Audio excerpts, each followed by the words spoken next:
Once upon a time, and a very good time it was, there was a moo cow coming down along the road. And this moo cow that was coming down along the road met a nice's little boy named Baby Tuckoo. His father told him that story. His father looked at him through a glass. He had a hairy face. He was Baby Tuckoo. The moo cow came down the road where Betty Byrne lived. She sold lemon platt. Oh, the wild rose blossoms on the little green place. He sang that song. That was his song. Oh, the green both bothed. When you wet the bed, first it is warm, then it gets cold. His mother put on the oil sheet.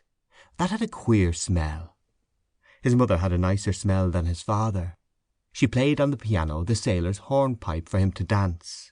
He danced tra-la-la-la-la, tra-la-la-la-la-la-dee, tra-la-la-la-la, tra-la-la-la-la-la.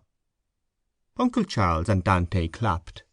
They were older than his father and mother, but Uncle Charles was older than Dante.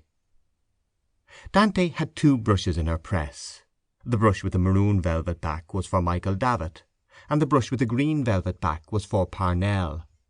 Dante gave him a cachew every time he brought her a piece of tissue paper.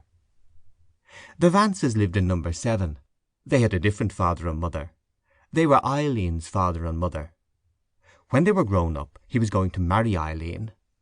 He hid under the table. His mother said, "Oh, Stephen will apologize."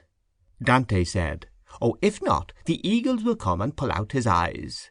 Pull out his eyes, apologize, apologize, pull out his eyes, apologize, pull out his eyes, pull out his eyes, apologize." The wide playgrounds were swarming with boys. All were shouting, and the prefects urged them on with strong cries. The evening air was pale and chilly, and after every charge and thud of the footballers, the greasy leather orb flew like a heavy bird through the grey light. He kept on the fringe of his line, out of sight of his prefect, out of the reach of the rude feet, feigning to run now and then. He felt his body small and weak amid the throng of players, and his eyes were weak and watery. Rody Kickham was not like that. He would be captain of the 3rd line, all the fellows said. Rody Kickham was a decent fellow, but Nasty Roach was a stink.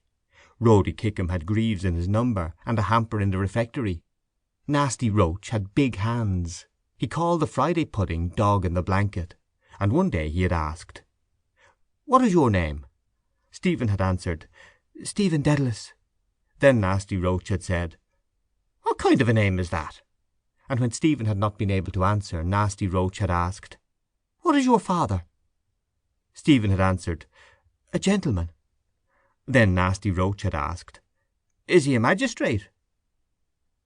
He crept about from point to point on the fringe of his line, making little runs now and then, but his hands were bluish with cold. He kept his hands in the side pockets of his belted grey suit. That was a belt round his pocket. A belt was also to give a fellow a belt. One day a fellow said to Cantwell, "I'd give you such a belt in a second." Cantwell had answered, "Go and fight your match. Give Cecil Thunder a belt. I'd like to see you. He'd give you a toe in the rump for yourself." That was not a nice expression. His mother had told him not to speak with the rough boys in the college. Nice mother.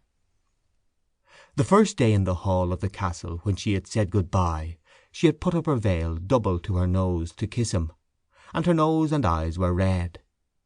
But he had pretended not to see that she was going to cry. She was a nice mother, but she was not so nice when she cried. And his father had given him 2 5-shilling pieces for pocket money, and his father had told him if he wanted anything to write home to him, and whatever he did, never to peach on a fellow.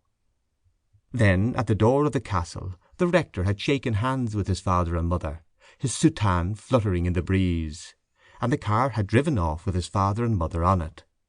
They had cried to him from the car, waving their hands, "Good-bye, Stephen. Good-bye." "Good-bye, Stephen. Good-bye." To keep listening to this audiobook, I've left you a link in the description so you can do it, at no cost thanks to Audible's 30-day free trial.